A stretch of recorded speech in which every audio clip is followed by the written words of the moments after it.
Welcome, everyone. Today, I'm excited to introduce our presentation focused on your student's book, page 178.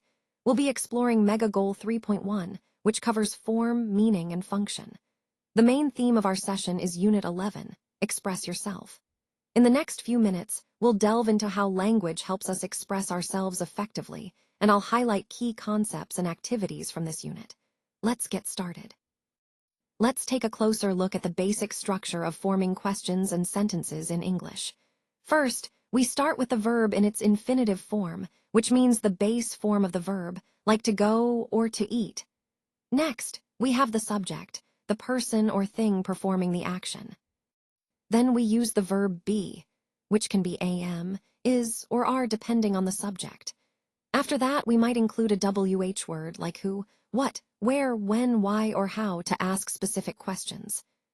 Following that, we add another verb in the infinitive form to complete the question or statement. The pattern continues with the subject again. Now, when we want to express future intentions or predictions, we often use will or going to. These words help us talk about what will happen or what we plan to do. For questions, we start with will or WH word plus the base verb, which makes a question. When making negative sentences, we insert not after will or going to, like will not or going to not. And finally, for affirmative sentences, we simply use will or going to followed by the base verb, stating what we believe or plan to do.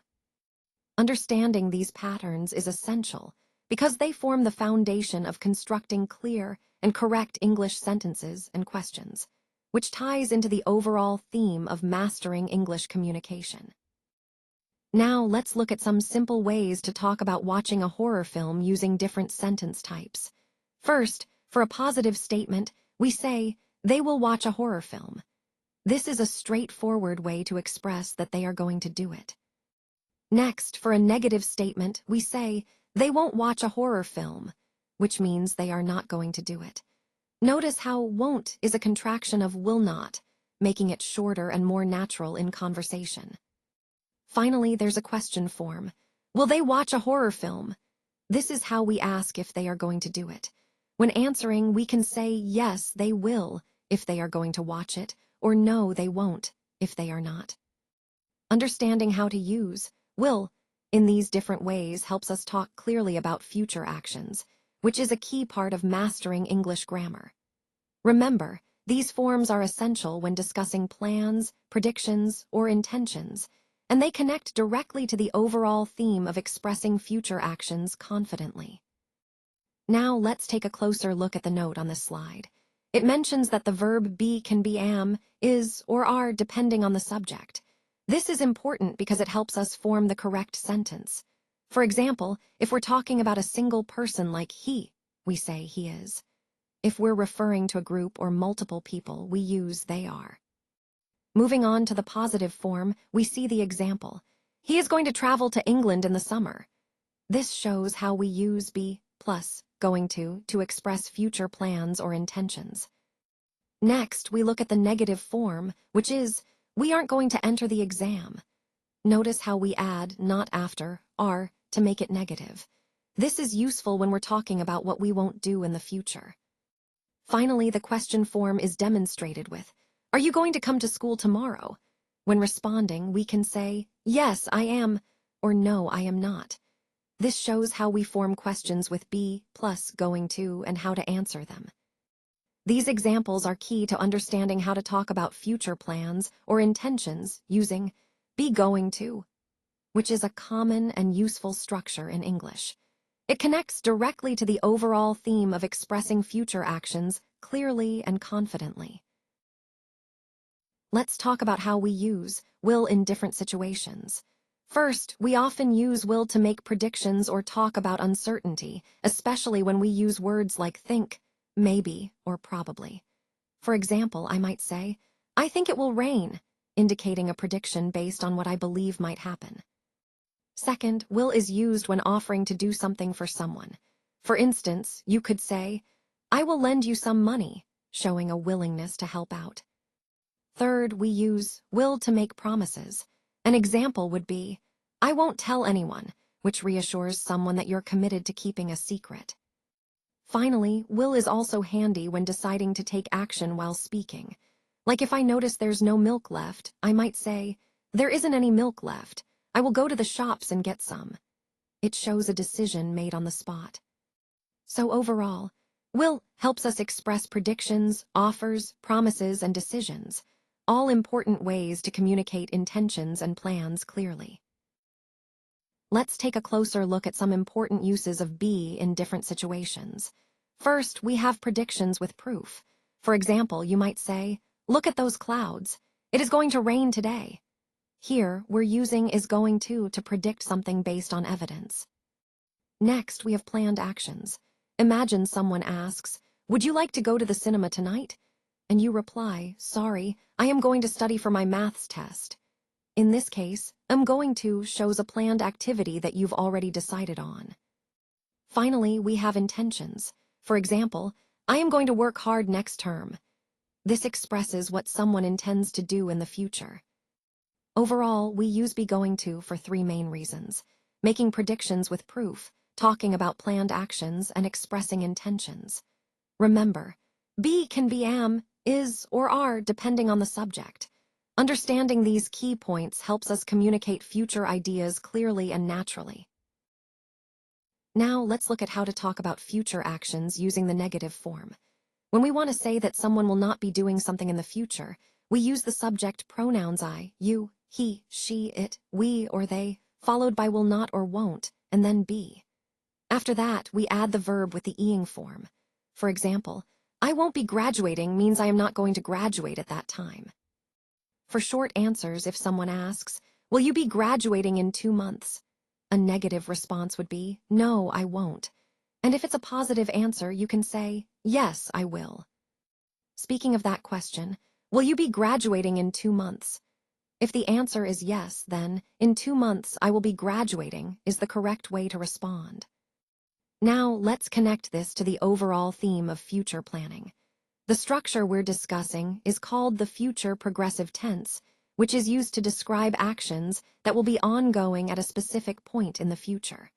We form it with will or be going to plus the verb with ing. This tense is particularly useful when we want to emphasize that an action will be happening continuously or over a period of time in the future. It helps us paint a clearer picture of our future plans or expectations. So let's take a look at what we'll be doing tomorrow at this exact time. For example, I might say, "At this time tomorrow, I'm going to be swimming in the sea."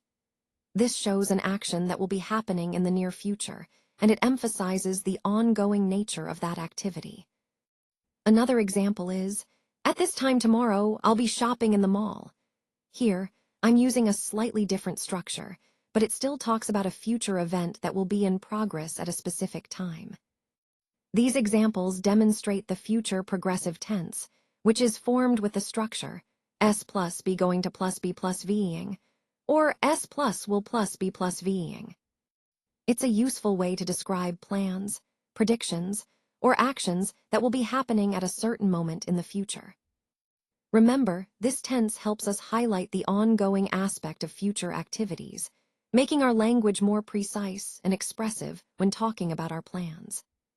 So, as we continue, keep in mind how these structures can help you talk about your future in a more detailed way. All right, let's take a closer look at this slide. The first example says, "I will help you with your homework." Now, this is the correct way to express the future intention using the modal will.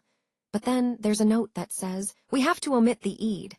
That's because when we're talking about the future with will, we don't need the past tense ending ed. So including it, as in "I will helped you," is actually incorrect. The correct form would be "I helped you," which is past tense, but when we're talking about future intentions, we say "I will help you," not "I will helped you."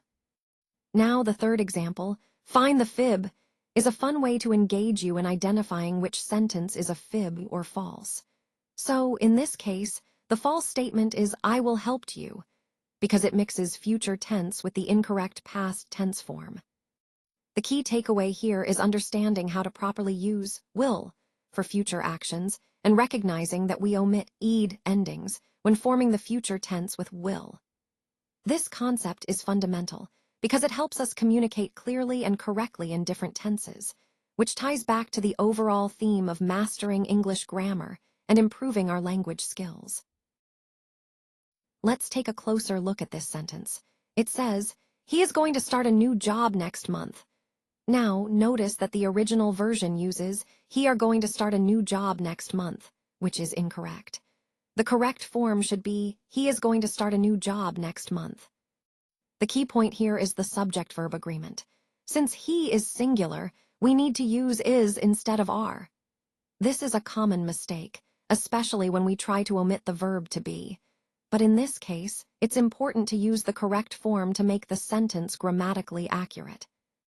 This example highlights how important correct verb forms are in conveying clear and correct information. It also ties back to our overall theme of understanding grammar rules to improve our communication. So always remember, when the subject is he, she, or it, we should use is instead of are.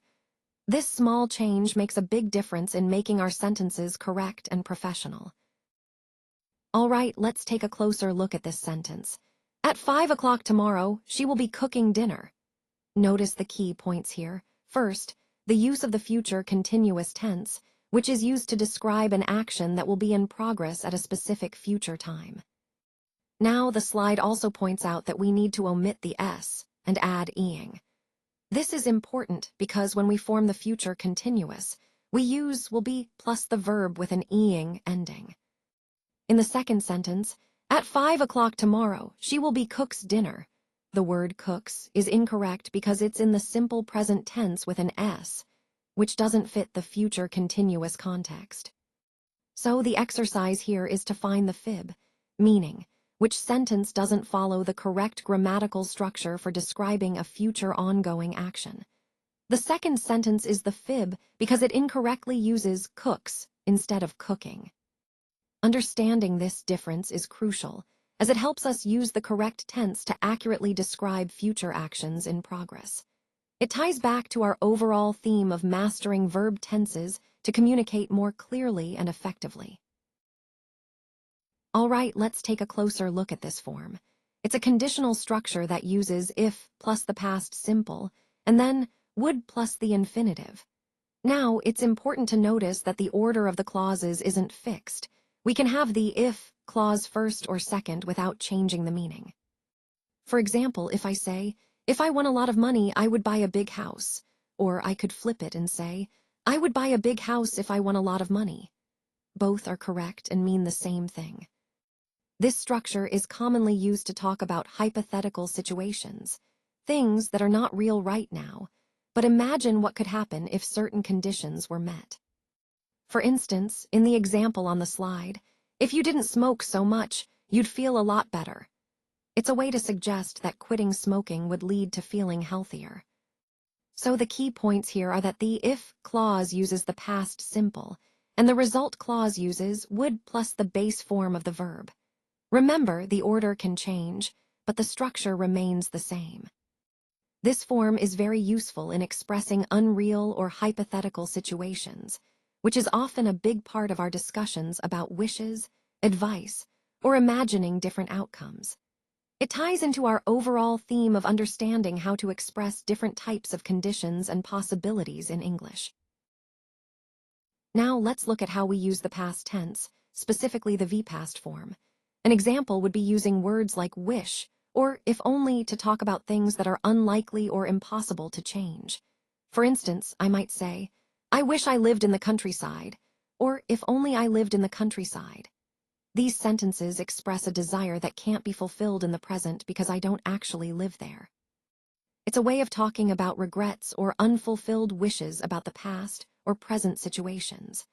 Understanding this helps us communicate more clearly about our hopes and regrets, connecting nicely to the overall theme of expressing different kinds of desires and feelings about time. All right, let's take a closer look at the slide. As you can see, it features a series of phrases like "so rude," "being," "stop," "would," "he," "I wish," and "a house." These phrases might seem disconnected at first, but they actually highlight common expressions and feelings we encounter when considering decision-making or reflecting on situations. For example, "so rude" might represent an emotional reaction to someone else's behavior, while "being" and "stop" could relate to moments where we want to pause or reconsider our actions. The words "would" and "I wish" express desires or regrets, things we long for but may not currently have. Moving further, phrases like "a house," "to buy," "money," and "had I" are connected to typical hopes or obstacles we face, especially when thinking about big purchases or life changes. The recurring theme here is about aspirations and how we sometimes wish for different circumstances, like owning a house, but are limited by financial realities. The sections labeled logic lineups and the repeated phrases like "stop," "I wish," "being," "he," "would," and "so rude" emphasize the internal conflicts or logical considerations we weigh when making decisions or evaluating situations.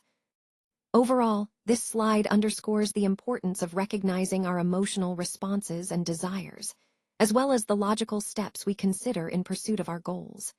It reminds us that feelings like frustration or longing are natural, but balancing them with rational thinking is key to making sound decisions.